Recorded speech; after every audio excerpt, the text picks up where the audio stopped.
Okay, moving on. Let's talk about business torts. We've talked about, most of the intentional torts. Let's talk about specifically business torts.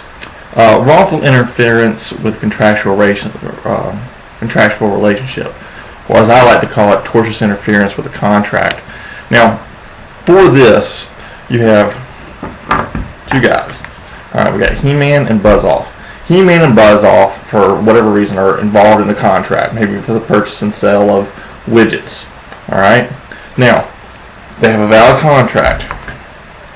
Third party, Leonardo, comes in. He knows about the contract between Buzz-Off and He-Man. Okay. Now, the third party must intentionally induce a party to the contract to breach the contract.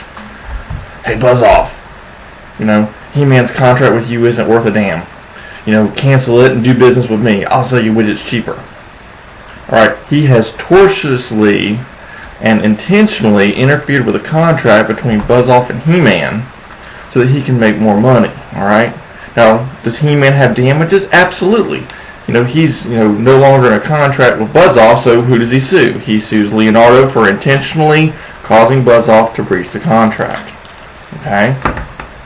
Now what about torts against property?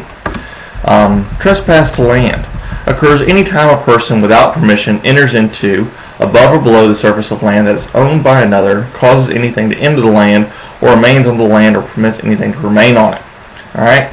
So yeah, trespassing on someone's property is a tort. Okay? But what are the damages? Keep that in mind. Trespass criteria. Must establish a person as a trespasser. Okay? At common law, judge-made law, case law, a trespasser is liable for damages caused to the property and generally cannot hold the owner liable for injuries that the trespasser sustains to the premises. Okay? Now, again, there's that word again. Liable for damages. So if He-Man, comes on to Buzz-Off's property, he's trespassing. And if He-Man causes damages to Buzz-Off's property, then he's going to be liable for damages. Now, what about defenses to this? Was the trespass warranted? Alright? Or was there a license to come on the land? Alright? Now, maybe He-Man just accidentally, came onto Buzz-Off's land. Maybe he didn't know. Okay? Or did he have a license? Did he have permission to come on to Buzz-Off's land to, go fishing or hunting or something? What about trespass to personal property? When any individual wrongfully takes or harms the personal property of another or otherwise interferes with the lawful owner's possession and enjoyment of personal property, you can trespass against the personal property. But look at conversion. Now, conversion is a little bit more than trespass.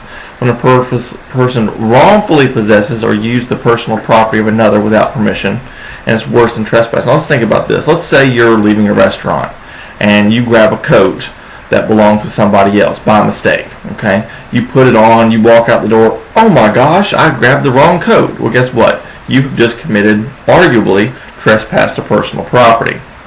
You return it, no harm, no foul. Now, you say, ooh, this coat's nicer than my coat. I'm going to keep it. Now you've committed conversion. Okay?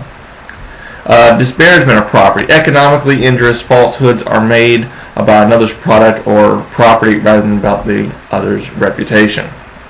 Again, talking bad, but you got to make sure that it was actually done.